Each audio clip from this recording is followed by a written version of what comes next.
សូមពេលជាចាំមួយគ្រាជាគ្រាគ្មានអូននៅក្បែរចង់ដឹងពេលនេះមានមេ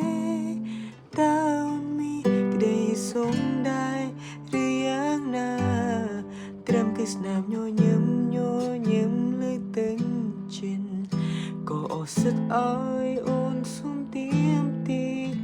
បេះដូងអាចធូរធីបើទឹកភ្នែកបងស្បែកមិនซื่អស្រស់សុំពេលមួយប្រាប់ការពិតនៅក្នុងចិត្តស្រីថាបងមិនអាចខ្វះថ្លៃហើយទោះបីអូនមិនអាចពួយត្រឡប់